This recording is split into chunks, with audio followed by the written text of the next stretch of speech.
I'm Mackenzie, 33, and I run what my family mockingly calls that little antique shop in Boston. For years, they've dismissed my passion while praising my sister Rachel's law career. What they didn't know is that behind my modest lifestyle lies a $15 million fortune I've quietly built. I arrived at Thanksgiving with my usual trepidation and simple gifts, never expecting everything to implode. When Rachel borrowed my phone and saw a banking notification, her shocked expression told me my secret was out. As my family gathered around the turkey, I watched my carefully constructed world crumble. If you've ever had family judge your success before knowing the whole story, drop a like and subscribe. Let me know where you're watching from. I could use some allies as I tell you how my Thanksgiving turned into a battlefield over money nobody knew I had. Growing up in suburban Massachusetts, I learned early that appearances mattered more than authenticity in the Barrett household. My parents, Thomas and Elaine, had specific ideas about success: prestigious degrees, conventional careers, and the kind of achievements you could brag about at neighborhood barbecues. My father worked as a bank manager, my mother as a high school administrator. We lived comfortably in a colonial-style house with a manicured lawn and hosted dinner parties where everyone wore pressed clothes and perfect smiles. Then there was Rachel, my older sister by 3 years. From the moment she brought home her first straight-A report card, she became the golden standard against which I was measured. Rachel checked every box on my parents' success checklist: valedictorian, Ivy League law degree, marriage to Derek, a dermatologist with his own practice, and 2 children with impeccable manners and private school educations. Their family Christmas cards looked like Ralph Lauren advertisements. "Your sister made partner at 32, my mother would remind me during our monthly calls. The youngest female partner in the firm's history." This fact was repeated so often it might as well have been embroidered on our family crest. My interests diverged early. While Rachel joined debate club and student government, I spent hours in our town's small historical society, fascinated by artifacts from colonial New England. I'd trace my fingers over glass cases containing Revolutionary War-era buttons and handwritten letters, imagining the stories behind each item. The elderly curator, Mrs. Abernathy, noticed my fascination and began teaching me about preservation, provenance, and the hidden language of antiques. "You have the eye," she told me once. "Some people can look at an old chair and just see wood. You see the hands that crafted it, the people who sat in it, the history it witnessed." When I announced my intention to study art history in college, my father's disappointment was palpable. "What exactly do you plan to do with that degree?" he asked, not looking up from his newspaper. "Museums pay nothing, you know." "I'm not sure yet," I admitted. "But it's what I love." "Love doesn't pay the mortgage," he replied, effectively ending the conversation. I chose a state university with a solid art history program, a decision that prompted frequent comparisons to Rachel's Ivy League pedigree. During family dinners, my parents would steer conversations toward Rachel's law school accomplishments, while my summer internship at the Museum of Fine Arts was mentioned only in passing, if at all. After graduation, I worked at an auction house for 3 years, absorbing everything I could about valuation, authentication, and the art market. My supervisors noted my unusual ability to spot overlooked treasures, but my salary remained modest. When I announced my plan to open an antique shop at 25, my family's reaction was predictably dismissive. "Playing store," my mother called it, as if I were a child setting up a lemonade stand. "It's a tough business," my father warned. "Most small retailers fail within the first year." Rachel was more blunt. "You're wasting your education on a hobby. No one gets rich selling other people's junk." I found a small storefront in Boston's historic North End, in a narrow brick building with uneven floors and exposed beams. The rent stretched my savings thin, but something about the space felt right. I named it Timeless Treasures and spent weeks refinishing the interior, installing antique display cases I'd rescued from a closing department store, and cataloging my initial inventory. The shop opened with little fanfare. My parents attended the opening but spent most of the evening talking to Rachel and Derek about their recent vacation to Bermuda. I overheard my mother apologizing to a family friend. "It's just a phase. She'll find her real career eventually." For 8 years, this perception persisted. At every family gathering, my profession was treated as a temporary diversion, something to be tolerated until I found a real job. The questions became predictable. "Is that little shop still keeping the lights on?" My father. "Have you thought about getting your teaching certificate as a backup?" My mother. "Don't you get bored sitting there all day waiting for customers?" Rachel. What they didn't understand, what I never explained, was that I had found my calling. Each piece that passed through my shop had a story, a lineage, a soul. I could look at a tarnished silver teapot and recognize its Georgian craftsmanship, or identify a Massachusetts-made Chippendale chair from subtle details in its carvings. This knowledge wasn't just academic, it had practical value that my family couldn't see. Every Thanksgiving, Christmas, and Easter followed the same script. Rachel would hold court in the living room, detailing her latest legal triumph or her children's achievements. I would help in the kitchen, assigned to peeling potatoes or setting the table, occasionally asked perfunctory questions about the shop, but never given space to truly answer. "We worry about your retirement," my mother would say, stirring cranberry sauce. "Rachel's firm has an excellent 401k match." These gatherings left me emotionally drained, driving back to Boston with a hollow feeling in my chest. In my apartment above the shop, surrounded by the treasures I'd kept for my personal collection, I'd allow myself to acknowledge the hurt. But by morning, I'd push it aside and return to work, to the world where my knowledge was respected and my passion understood. What my family never knew was that beneath their dismissal, I was building something extraordinary. Something that would eventually shatter their perception of me in a single Thanksgiving moment. The first time I realized I could turn my knowledge into serious money happened almost by accident. 3 years after opening my shop, I was browsing a weekend estate sale in Brookline, fighting rain and early morning chill. The house belonged to a recently deceased professor, and most of the valuable items had already been claimed by family members. What remained was being liquidated by a company that specialized in quick turnover rather than careful assessment. In the basement, leaning against a water heater, I spotted a small, darkened oil painting in a tarnished frame. The liquidator had marked it at $50, assuming it was a worthless reproduction. But something about the brushwork caught my eye, the confident strokes, the luminous quality of light. I bought it without haggling, along with some vintage books to avoid drawing attention to my interest in the painting. After careful cleaning and research, I confirmed my suspicion. It was an early work by a significant 19th century American landscape artist, worth approximately $120,000. I sold it through a small auction house in New York for $145,000, minus their commission. This was my first significant windfall, but not my last. I developed a system, visiting estate sales in wealthy New England towns, developing relationships with house clearance specialists, and occasionally traveling to rural auctions where sophisticated buyers were scarce. I learned to look for items with specific characteristics that suggested hidden value, quality that transcended fashion, historical significance overlooked by generalist appraisers, or works by artists on the cusp of rediscovery. One rainy Tuesday, an elderly man brought in a cardboard box of old papers he'd found while clearing his aunt's attic. Among musty recipes and faded letters was a folded document with a barely legible signature. I recognized it immediately as a Revolutionary War-era letter written by a significant historical figure. I paid him $75 for the entire box. 6 months later, after authentication and careful restoration, that document sold to a private collector for $600,000. These weren't everyday occurrences, but they happened often enough.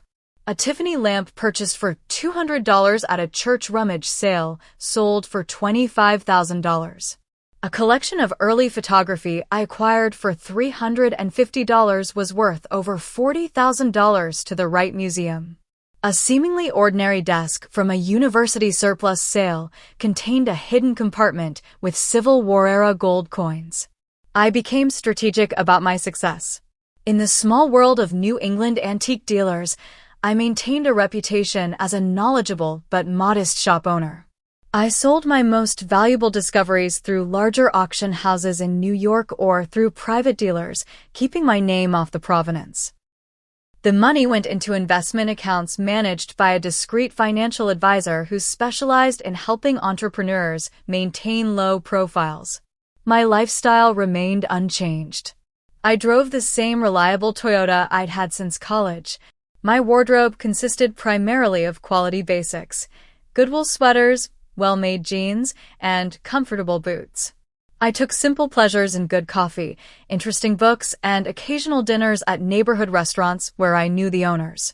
My most significant indulgence was traveling to Europe once a year, ostensibly for buying trips, but really to visit museums and historical sites that fed my passion for history.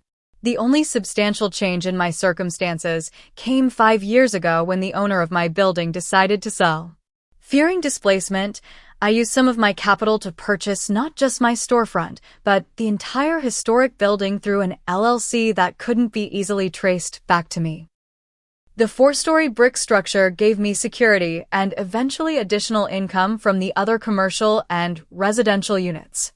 By the time of last year's Thanksgiving, my net worth had quietly grown to just over $15 million. The bulk was in diversified investments, with smaller portions in real estate, rare books, and a carefully curated personal collection of antiques too special to sell. My financial advisor had recently congratulated me on reaching this milestone with a text message, the same message that would ultimately expose my secret. I had specific reasons for keeping my wealth private. Initially, it was simple business sense. In the antiquing world, showing too much prosperity can make sellers raise their prices or attract competitors to your sources. But as time passed, my silence became more personal. Each dismissive comment from my family had built a wall between us. Each time they minimized my career as cute or quaint, I added another brick. Their perception of me as the underachieving daughter had calcified, and in some perverse way, I'd grown attached to it. As the unsuccessful sister, at least I was free from expectations. No one asked me for financial advice or loans. No one expected me to fund family vacations or children's college funds.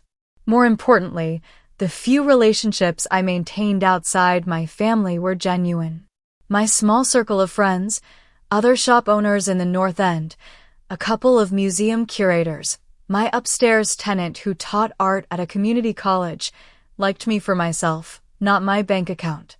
In a world where I'd learned to spot fakes and forgeries, these authentic connections were priceless. I'd occasionally considered revealing the truth, especially after particularly condescending family gatherings. But something always held me back, fear that money would transform me from disappointing daughter to family bank, that any subsequent warmth would be tainted by financial interest. So I maintained my modest facade, showing up to family events with simple gifts and quiet stories about interesting items that had passed through my shop. I listened to Rachel's monologues about her firm's high-profile cases and her children's private school achievements. I helped my mother in the kitchen and discussed baseball with my father. I played my assigned role in the family drama, until last Thanksgiving when everything changed.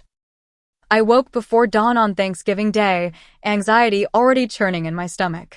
The weather matched my mood, gray and threatening, with a sharp wind that scattered the last brittle leaves across the cobblestones of the North End. I'd baked cranberry bread the night before and carefully wrapped 3 vintage books I'd found for my niece and nephew, knowing they'd probably prefer electronic gifts, but hoping to share a bit of my world with them. The drive to my parents' suburban home took longer than usual due to holiday traffic. Rachel's gleaming SUV already occupied the prime spot in the driveway when I arrived, forcing me to park on the street. Through the bay window, I could see my mother laughing at something Rachel was saying, her hand resting affectionately on my sister's shoulder. I sat in my car for an extra moment, rehearsing the mental script I'd developed over years of family gatherings. Smile politely, deflect personal questions, show interest in others, and escape as soon as socially acceptable. With the cranberry bread and gifts balanced precariously in my arms, I made my way to the front door. "There she is," my mother exclaimed as I entered, her voice carrying the slightly too enthusiastic tone she used when she was trying to be encouraging. "Rachel just got here too. Perfect timing." My sister looked up from her phone, her smile professional and practiced. At 36, Rachel maintained the polished appearance of a woman featured in business magazines, sleek bob, subtle makeup, and a cashmere sweater that probably cost more than my monthly utility bills. "The shop girl arrives," she said, using the nickname she knew I disliked. "How's retail treating you during the holiday rush?" "Getting lots of customers looking for dusty treasures." "It's steady," I replied, the standard answer that neither invited further questions nor gave any real information. "How are the kids?" This predictably launched Rachel into a detailed account of Sophia's violin recital and Max's soccer championship. I nodded at appropriate intervals while helping my mother in the kitchen, where she immediately assigned me to vegetable prep while she worked on more complex dishes. My father entered, already holding his traditional pre-dinner scotch. "There's my girls," he said, kissing Rachel on the cheek before giving me an awkward side hug. "How's business, Mackenzie?" "Still keeping afloat." "I'm doing fine, Dad," I said, focusing on perfectly dicing celery for the stuffing. That's good," he replied absently. "Did Rachel tell you about the Anderson case?" Made the front page of the Boston Globe business section. And so it went, the familiar choreography of our family dynamic. Rachel's husband Derek arrived with the children, who politely thanked me for the books before setting them aside in favor of their tablets. My brother-in-law immediately launched into a story about a celebrity client at his dermatology practice, careful to mention the caliber of the restaurants where they'd subsequently had lunch. Around 3 o'clock, as food preparation reached its critical stage, Rachel's constant phone notifications became a source of irritation for my mother. "Rachel, please put that thing away or silence it," she said, exasperated after a particularly loud ping interrupted her gravy instructions. "Sorry, Mom, but I'm waiting for an important email about the Peterson merger," Rachel replied. "Battery's almost dead anyway." "Hey, Mac, can I borrow your phone? Mine's about to die, and I need to check my email." Before I could object, she'd spotted my phone on the counter where I'd placed it while washing cranberries. Rachel picked it up, and I thought nothing of it, until I remembered the text notification that had arrived that morning from my financial advisor, still unread on my lock screen. Time seemed to slow as I watched Rachel's expression transform, from casual interest to confusion, then widening shock as she read, "Congratulations on surpassing the $15 million mark this quarter. Your diversification strategy is paying off nicely. Let's discuss next steps for the property acquisition when you're back from the holiday." "What the hell is this?" Rachel's voice cut through the kitchen noise. She turned the phone toward me, her hand shaking slightly. $15 million? Is this some kind of joke? My mother stopped stirring the gravy. My father lowered his scotch glass. The kitchen fell silent except for the timer on the oven, its cheerful beeping suddenly absurd in the tension. "Rachel, give me my phone," I said quietly, reaching for it. She pulled it back. "No, I want to know what this means." "Are you in some kind of trouble? Money laundering?" "Because if you're involved in something illegal, I need to know before it affects my reputation at the firm." The immediate assumption that any wealth I possessed must be illegitimate stung more than I expected. "It's not illegal," I said, feeling a strange calm descend. "It's mine. I earned it. Now please give me back my phone." My father stepped forward. "What's going on?" "Mackenzie, What is Rachel talking about? Rachel thrust the phone toward him. Apparently your struggling shop girl is sitting on $15 million she never bothered to mention to any of us. My father's eyes widened as he read the message, then looked up at me with an expression I'd never seen before, a disconcerting mixture of shock, confusion, and something that looked unsettlingly like calculation. Is this true? He asked. The moment I'd unconsciously feared for years had arrived. My carefully constructed separation between family and finances had collapsed in an instant. I took a deep breath. Yes, it's true. I've been successful in my business. More successful than I've let on. Successful? Rachel laughed, a sharp, humorless sound. That's like calling the ocean a bit wet. $15 million while you've been showing up here in thrift store clothes, letting us think you were barely scraping by? That's not success, that's deception. I never said I was struggling, I countered, feeling defensive. You all assumed that. My mother, who had been uncharacteristically quiet, finally spoke. Dinner's ready. Everyone to the table. We can discuss this while we eat. It was such a typically maternal response. No matter the crisis, meals must proceed on schedule, that I almost laughed. But the gravity in her voice suggested this wasn't an attempt to change the subject, merely to relocate the confrontation. We moved to the dining room in silence, the elaborate Thanksgiving spread suddenly insignificant. As we took our seats, I noticed Derek whispering to Rachel, his expression intense. The children, sensing the tension, became unusually quiet, eyes darting between the adults. My father cleared his throat after a painfully silent prayer. I think we deserve an explanation, Mackenzie. And so, as the turkey grew cold and the gravy congealed, I gave them the abbreviated version, my eye for undervalued items, the significant finds, the strategic investments. I explained how I'd built my fortune piece by piece, find by find, investment by investment. Instead of the grudging respect I might have hoped for, each revelation seemed to fuel their indignation. Rachel's face flushed deeper red with every detail. My parents exchanged glances loaded with unspoken communication. Derek kept taking out his phone, typing figures into a calculator app. So, all these years, Rachel finally interrupted, while we've been worried about you, feeling sorry for you with your little shop, you've been secretly a millionaire? Laughing at us behind our backs. I wasn't laughing at anyone, I said. I just kept my business to myself. Family doesn't keep secrets like this, my mother said, her voice trembling. Family shares their blessings.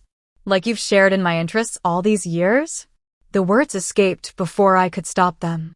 Every time I tried to talk about my work, you changed the subject to Rachel's latest achievement. That's not fair, my father interjected. We were concerned about your future. If we'd known you were doing well, you would have what? I asked. Suddenly been interested in antiques? Stopped calling it playing store. An uncomfortable silence fell over the table. My nephew asked if he could be excused to watch television, and Rachel nodded absently, her eyes never leaving my face. I think, she said finally, her lawyer voice emerging, that we need to have a serious family discussion about this. In the living room. Now. As we abandoned the Thanksgiving feast my mother had spent days preparing, I knew we were heading into a conversation that would permanently alter our family dynamic. What I didn't yet realize was just how nakedly it would reveal what my family really thought of me and what they believed they were entitled to. The transition from dining room to living room felt like walking from one courtroom to another. Rachel led the procession, her back rigid with indignation. My parents followed, exchanging whispers I couldn't quite catch. Derek instructed the children to stay upstairs with their tablets. Adult conversation, he explained with artificial cheerfulness. I trailed behind, a defendant approaching the bench. Our family living room had remained largely unchanged since my childhood. The same overstuffed sofa and matching armchairs, arranged around a coffee table perpetually stacked with home design magazines no one ever read. The only updates were the progressively larger school photos of Rachel's children on the mantle, chronicling their growth from toddlers to preteens in matching outfits and practice smiles. Rachel took the central position on the sofa, my parents flanking her like supporting counsel. Derek chose the armchair nearest my sister, leaving me the seat furthest from the group. The physical arrangement wasn't subtle, 4-against-1. I think we need complete transparency now, Rachel began, her professional tone barely masking her emotion. Exactly how much money are we talking about, and in what forms? The presumptuous "we" wasn't lost on me. I don't see how the specifics are relevant, I replied. It's my personal financial information. It became relevant the moment we discovered you've been hiding millions while watching the rest of us struggle, Rachel shot back. Struggle. I couldn't help but laugh. Rachel, you make over $300,000 a year. Derek's practice brings in more than that. You vacation in the Maldives and drive a car that costs more than some houses. We have expenses you can't imagine, Derek interjected. Private school tuition for 2 children is over $60,000 annually. The country club membership is another $40,000. The vacation property in Vermont. Rachel's student loans are still over $100,000 despite a decade of payments. Those are choices, not struggles, I pointed out. My mother leaned forward, her expression pained. Mackenzie, please. This hostile attitude isn't helping. We're just trying to understand why you kept such a significant secret from people who love you. Her words might have moved me if my father hadn't immediately followed with $15 million. Good God. And here we've been concerned about your retirement planning. All those conversations about whether you should get a real job with benefits. My job is real, I said firmly. It's always been real. The fact that you never respected it doesn't change that. That's unfair, my mother protested weakly. We just worried. Rachel had been uncharacteristically quiet for a moment, seemingly lost in calculation. When she spoke again, her voice had transformed to the trembling, emotional tone I recognized from her courtroom performances. Do you have any idea what that kind of money would mean for Sophia and Max? Tears welled in her eyes. Sophia's showing real promise with violin. She could study abroad, attend Juilliard. And Max might need special tutoring for his dyslexia. The good programs cost a fortune. I blinked, surprised. I didn't know Max had dyslexia.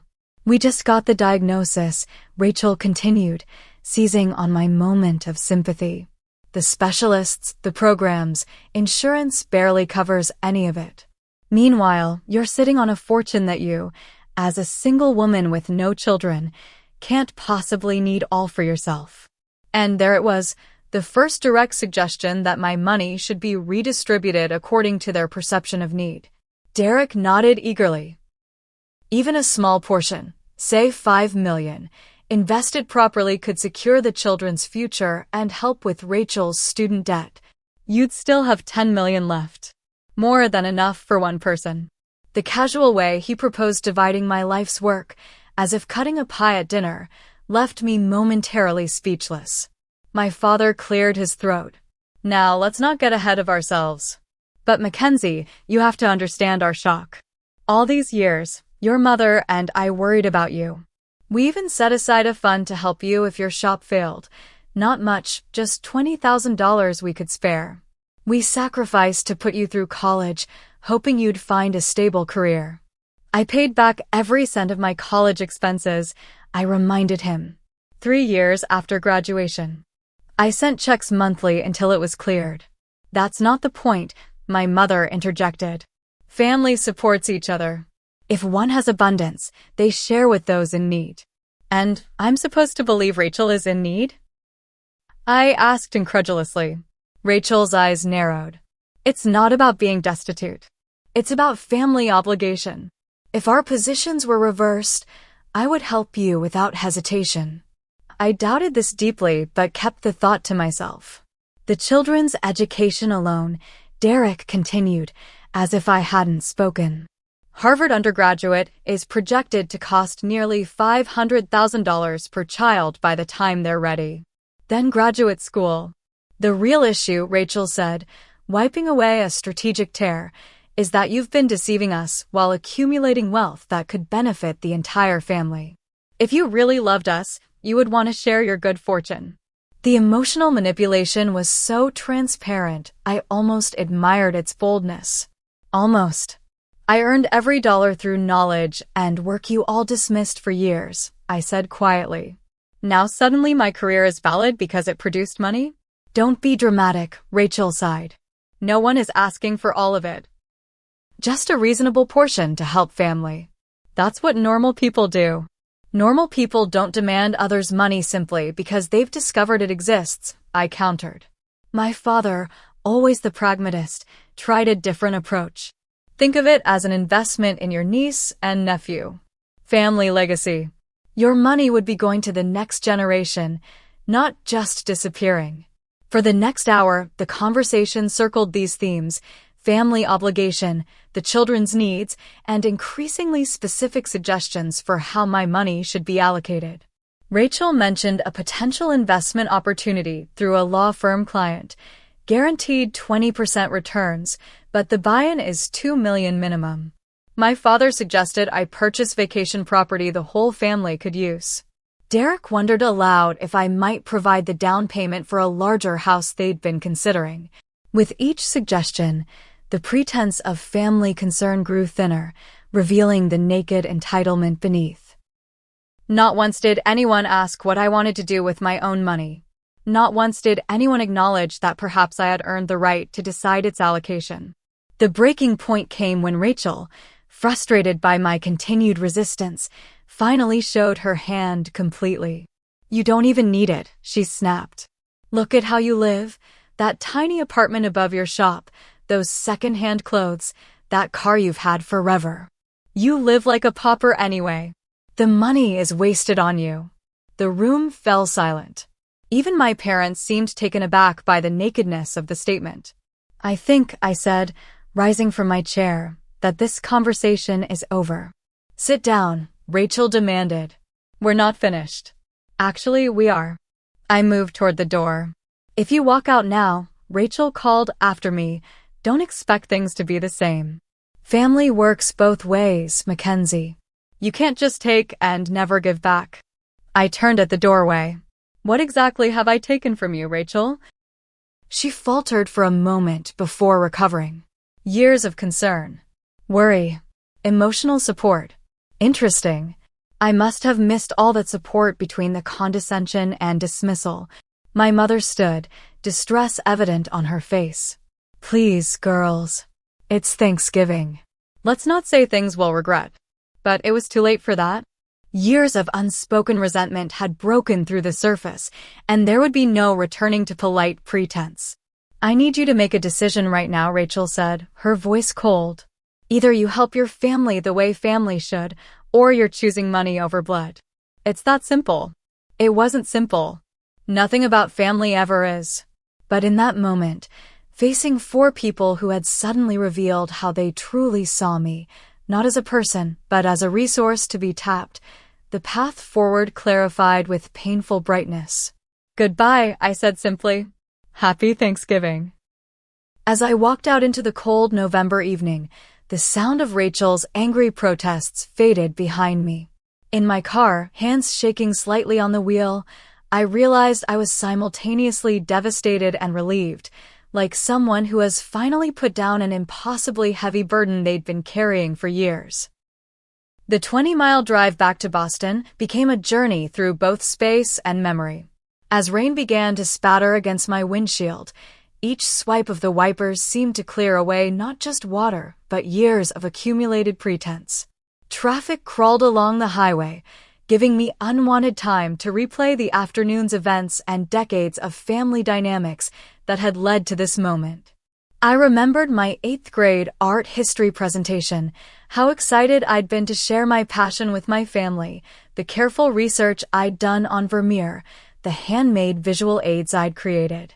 My parents had attended only because the event coincided with Rachel's debate team finals in the same school. They'd sat through my presentation with polite disinterest, checking their watches repeatedly, then erupted in genuine enthusiasm when Rachel won her competition. "That's our girl," my father had cheered, while I stood nearby holding my excellent certificate that no one asked to see. I recalled my college graduation, where my parents had spent most of the celebration dinner discussing Rachel's law school acceptance, my accomplishments relegated to brief acknowledgments between more important conversations.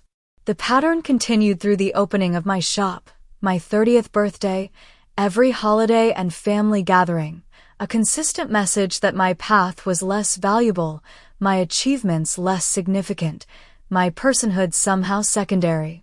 By the time I reached Boston, the rain had intensified into a deluge that matched my emotional state. Instead of turning toward my shop in the North End, I found myself driving to Carson Beach in South Boston. The parking lot was deserted. No one else was foolish enough to visit the shore in a November downpour. I sat in my car watching waves crash against the empty beach, rain drumming on the roof, and finally allowed myself to feel the full weight of what had happened. Tears came, not gentle or cleansing, but wrenching sobs that left me gasping.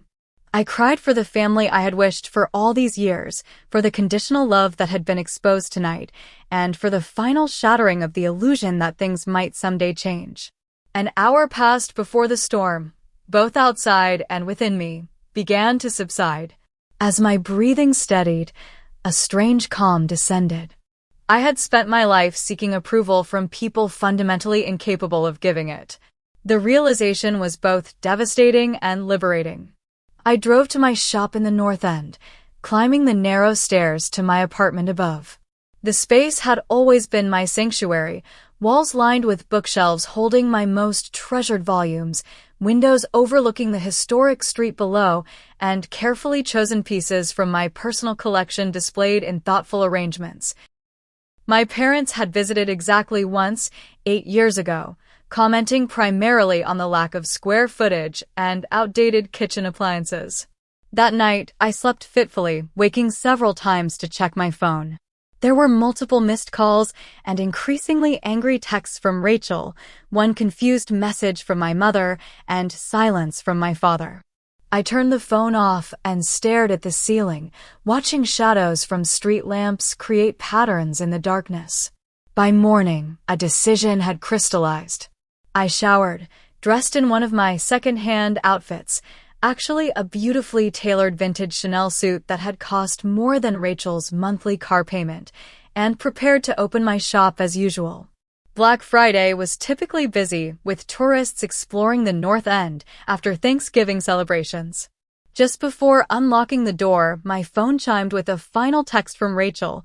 "We need to finish our conversation. Derek and I have an investment opportunity that won't wait. $2 million minimum buy-in. Call immediately." Something inside me snapped. Not in breakdown, but in breakthrough. I called Rachel back immediately, surprising her enough that she answered on the first ring. "Finally," she began. "About the investment." "No," I interrupted, my voice steady. "I'm not calling about your investment opportunity. I'm calling to say this clearly, once and for all. Mackenzie, my entire life, I have watched you receive validation, support, and recognition while my choices were dismissed and my accomplishments ignored. When you thought I was struggling, you offered nothing but condescension. Now that you know I'm not, you offer nothing but entitlement. That's not fair." "Let me finish," I continued, a lifetime of unspoken thoughts finally finding voice. "Every dollar I have came from knowledge you mocked, work you belittled, and passion you dismissed. I identified Revolutionary War documents while you called my shop a cute hobby. I authenticated 19th century masterpieces while you asked when I would get a real job. I built a multi-million-dollar business while you treated me like a charity case." Silence on the other end. "The money you're so eager to claim represents thousands of hours of research, risk, and expertise. It represents every dismissive comment I've endured, every holiday I've been sidelined, every accomplishment that went unacknowledged. And now you believe you deserve it because we share DNA?" "Family helps family," she finally managed, but her voice lacked conviction. Family respects family, I countered. Family supports dreams, celebrates successes, and loves unconditionally. You have done none of these things. So you're choosing money over us? Over your niece and nephew.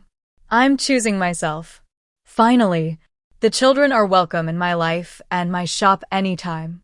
They always have been, though you've brought them exactly twice in 8 years. As for the money, not a penny goes to people who only valued me once they discovered my bank balance. You'll regret this, Rachel said, her voice cold. When mom and dad are older and need care, when the kids graduate and you're not welcome, when you're alone with nothing but your precious money and dusty antiques. I'd rather be alone with authenticity than surrounded by conditional love, I replied. Goodbye, Rachel. I ended the call and turned my phone off completely, my hands shaking but my mind clear. Then I unlocked my shop door, turned the sign to open, and welcomed the first customer of the day with a genuine smile that felt like my first honest expression in years. Behind the counter, I opened my leather-bound inventory book and began a new page. At the top, I wrote a title, After Thanksgiving. Below it, I started cataloging what I had lost and what I had gained in the past 24 hours. The losses were significant, but expected.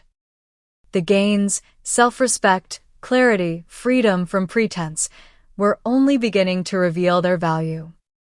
The weeks following Thanksgiving unfolded like the aftermath of a natural disaster, initial shock giving way to assessment of damage, followed by the slow process of rebuilding. December arrived with its customary New England chill, holiday decorations appearing throughout the North End like colorful defiance against winter's advance. I maintained radio silence with my family, though their presence intruded in digital form. Rachel had taken to posting cryptic social media updates clearly intended for my consumption. Some people confuse self-centeredness with independence, and family is about giving, not taking. My mother sent occasional text messages that walked a careful line between guilt-inducing and conciliatory. We miss you, and this isn't what family should be, and the children are asking about you. My father's silence spoke volumes. The only surprising communication came from my cousin Amanda, my mother's niece who lived in Seattle and rarely participated in family gatherings. Her message was simple, heard about Thanksgiving. Been on the receiving end of Rachel's entitlement myself. If you need an ally, I'm here. We'd never been particularly close, but her unexpected support arrived like a lifeline when I most needed one. 10 days after Thanksgiving, I consulted with my financial advisor, Martin, explaining the situation with clinical detachment as if discussing someone else's family drama. This happens more often than you'd think, he said, leaning back in his chair. Suddenly wealthy clients frequently face family members emerging with hands outstretched. It's why I generally advise financial privacy. Too late for that, I said ruefully. Moving forward, we should review your estate planning and security measures. Not that I expect anything drastic, but information is now out there that wasn't before. We spent 2 hours restructuring certain investments, securing accounts with additional verification measures, and reviewing my will, which had previously left significant portions to my niece and nephew in trust. I didn't remove them entirely, but I reduced the amounts and added conditions regarding education in arts and history. Are you concerned about potential legal challenges? Martin asked carefully. From my sister the lawyer? Always. There's no legal claim she could make, he assured me. Your money is unquestionably yours, earned through legitimate business. But that doesn't always prevent expensive nuisance suits designed to force settlements. I left his office with a renewed appreciation for the legal protections I'd established years ago, the LLC that owned my building, the business structure that shielded personal assets, the careful documentation of major transactions. What had once seemed like excessive precaution now felt like essential foresight. As Christmas approached, the question of holiday plans loomed large. For the first time in my adult life, I would not be attending my parents' traditional Christmas Eve dinner or their Christmas morning brunch. The realization brought both grief and relief. Grief for the family connection I had always hoped might improve, relief from the performance those gatherings had always required. One snowy evening in mid-December, sorting through a new acquisition of vintage holiday postcards, I found myself staring at idealized images of family gatherings from the early 1900s, smiling faces around fireplaces, perfectly decorated trees, the fantasy of familial harmony that has persisted through centuries. The gap between those images and my reality struck me with unexpected force. I closed the shop early and walked to my therapist's office through gently falling snow. Dr. Winters had been seeing me monthly for the past 2 years, initially to help process the loneliness that sometimes accompanied my chosen isolation, later evolving into deeper work on family dynamics and self-worth. "You've been preparing for this confrontation for years," she observed after I recounted the Thanksgiving events. "On some level, you always knew this moment would come."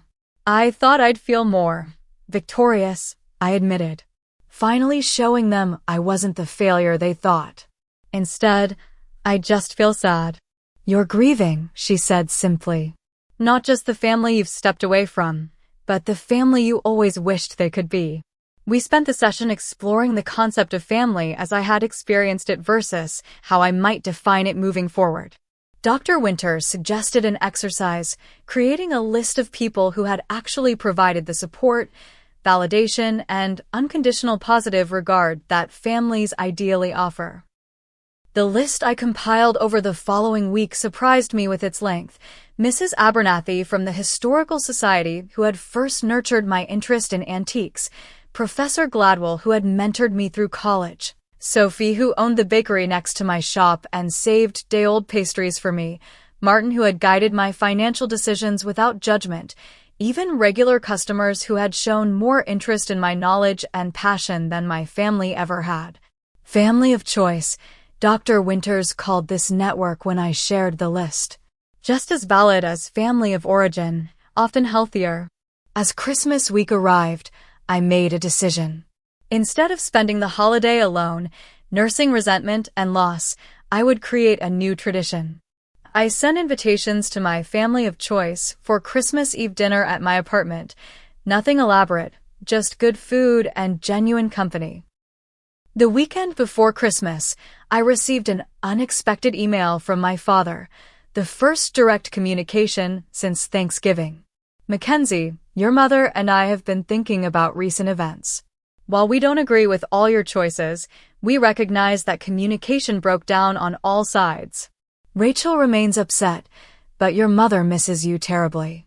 Would you consider meeting for coffee, just the 3 of us, after the holidays? Dad." The message contained no apology, no acknowledgement of their role in what had transpired, but also no renewed demands or accusations. It was, perhaps, as close to conciliation as my father could manage.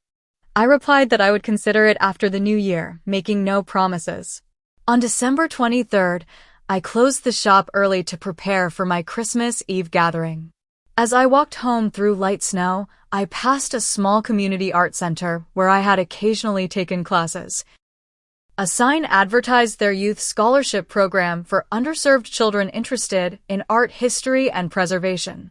Without hesitation, I walked in and made an anonymous donation of $50,000, the same program that had once provided me free summer workshops when my parents had refused to fund what they considered a useless interest. Christmas Eve arrived clear and cold, stars visible between Boston's historic buildings.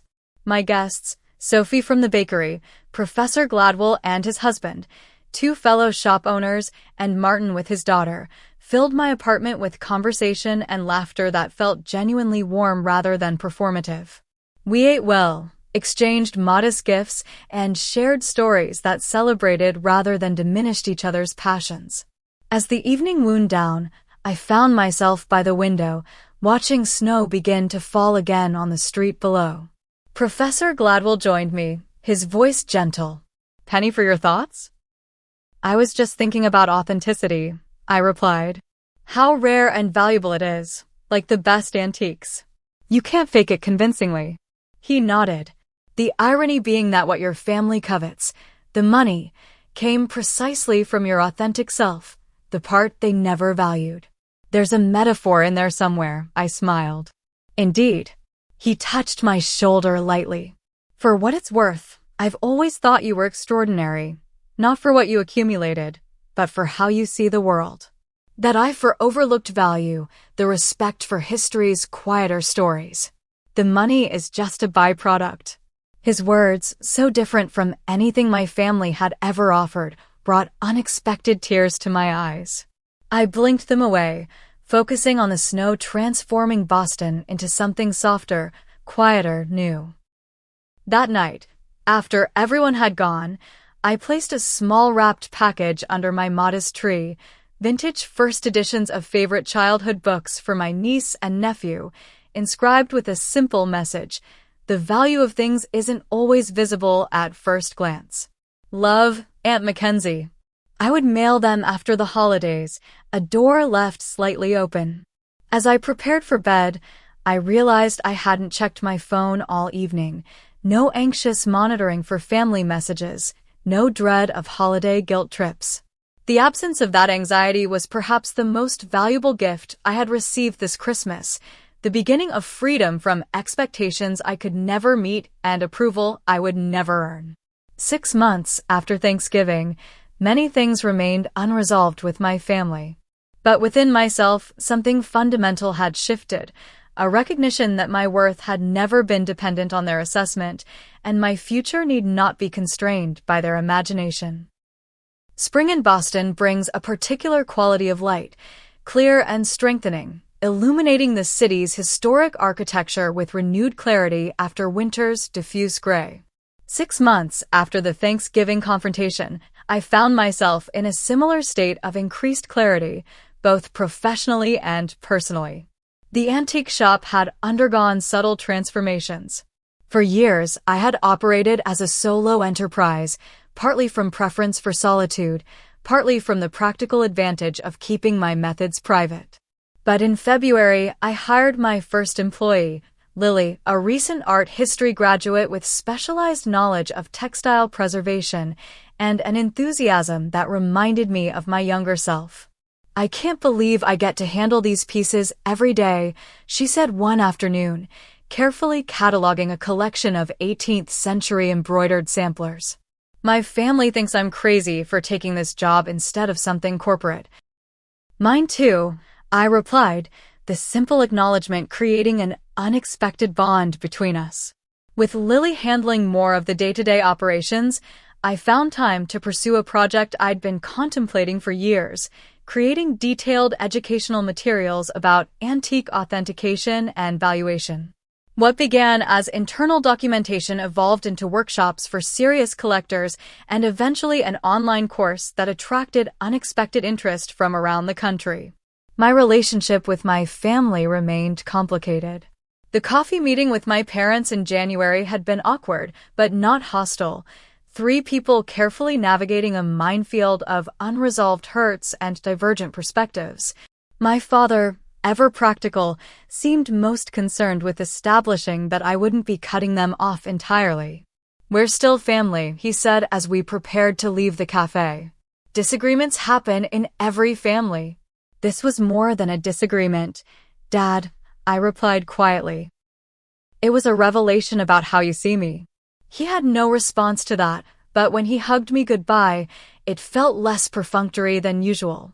My mother maintained contact through weekly text messages, updates about neighbors, questions about my health, carefully avoiding mention of Rachel or money.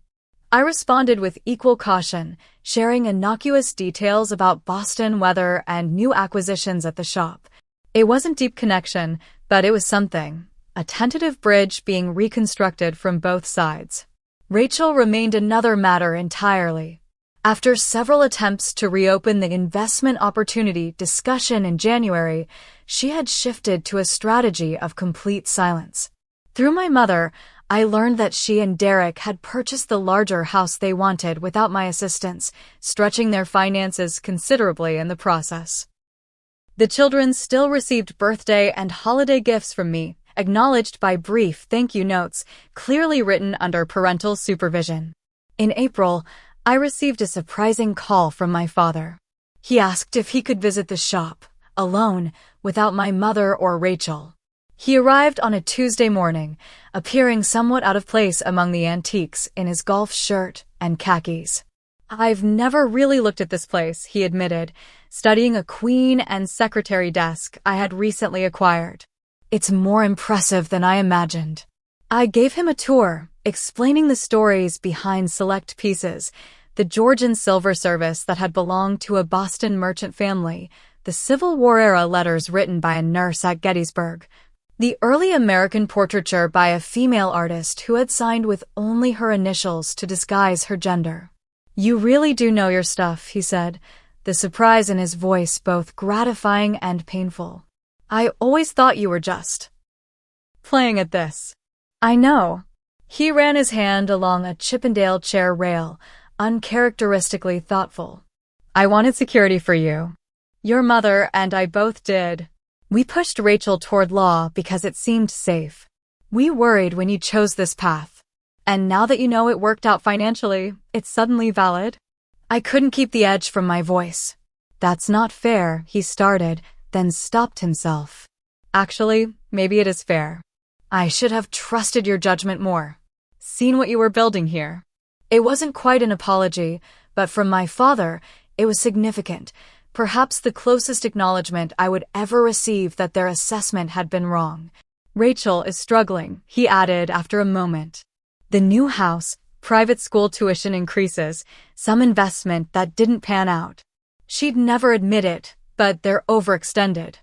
I recognized the implicit question. "I'm not bailing them out, Dad." He nodded, seemingly unsurprised. "Wouldn't expect you to. Just thought you should know." After he left, I sat at my desk considering our conversation. My father's limited recognition of my accomplishments felt like a small victory, but his update about Rachel suggested the family dynamics remained unchanged. Success measured in possessions, worth determined by appearance, and financial decisions driven by status rather than substance. In May, I launched a new initiative that gave me unexpected satisfaction, a scholarship for young entrepreneurs interested in historical preservation and antique businesses. The program would provide both funding and mentorship to individuals demonstrating passion and knowledge in these fields. I structured it through a foundation to maintain my privacy, but the work of reviewing applications and meeting candidates connected me with a community of like-minded individuals who valued what I valued. The first recipient was a 23-year-old woman from Western Massachusetts who had been running a small restoration business from her grandfather's barn. Her knowledge of early American furniture and dedication to preserving traditional craftsmanship techniques impressed the entire selection committee. "I can't believe someone is actually supporting this work," she told me when I called with the news. "Everyone keeps telling me to get a real job instead." I smiled at the familiar refrain. "Trust me, this is as real as jobs get." Summer brought an unexpected development. My cousin Amanda, who had reached out after Thanksgiving, announced she was relocating to Boston for a new position teaching environmental science at MIT.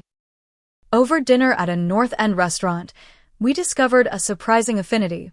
Both of us had chosen paths our extended family didn't quite understand. Both valued knowledge over appearance. And both had learned to create boundaries with relatives who recognized only conventional metrics of success. Rachel was always the same at family reunions, Amanda recalled. Everything a competition, everything about status. I stopped attending because I got tired of hearing about her house, her car, her children's exclusive summer camps. "Some things never change," I agreed. "But some things do," Amanda countered. "Look at you now, not just financially successful, but doing meaningful work on your terms. That's the real victory." As summer transitioned to fall, I found myself approaching the anniversary of the Thanksgiving revelation with unexpected equanimity. The acute pain had subsided, replaced by occasional melancholy for what might have been but mostly acceptance of what was. I had learned to value the authentic connections in my life more deeply, with colleagues who respected my knowledge, clients who appreciated my expertise, and the small but genuine circle of friends who had known me before and after my financial status was revealed, treating me identically regardless. In September, I received a text message from my mother. Rachel and Derek are separating. Please don't mention I told you. I felt a complex mixture of sympathy and vindication, compassion for the pain their family was experiencing, combined with the uncomfortable recognition that the lifestyle they had prioritized had perhaps contributed to their instability. I sent a brief, neutral message to Rachel expressing concern for her and the children. Her response, the first direct communication in months, was surprisingly vulnerable. Everything's a mess. Kids are struggling. Not how I planned my life to go. 2 days later, I sent a package to her home. Not money, which would have reinforced the dynamic I had fought to change, but 2 carefully chosen books on resilience for the children and a simple note. Sometimes the most valuable things emerge from unexpected change. I'm here if you need me. She didn't acknowledge the gift, but my mother reported that the books remained on their bedside tables. As November approached, bringing the inevitable question of Thanksgiving plans, I made a decision that felt both challenging and right. I invited my parents to Boston for the holiday, neutral territory, just the 3 of us. To my surprise, they accepted. On the morning of Thanksgiving, exactly 1 year after the confrontation that had changed everything, I stood in my kitchen preparing a modest but special meal. The doorbell rang promptly at noon. My parents, punctual as always, bearing a bouquet of fall flowers and a palpable nervousness that matched my own. Your apartment is lovely, my mother said, looking around with genuine interest rather than the evaluation I was accustomed to. Those windows are spectacular. Original to the building, I replied.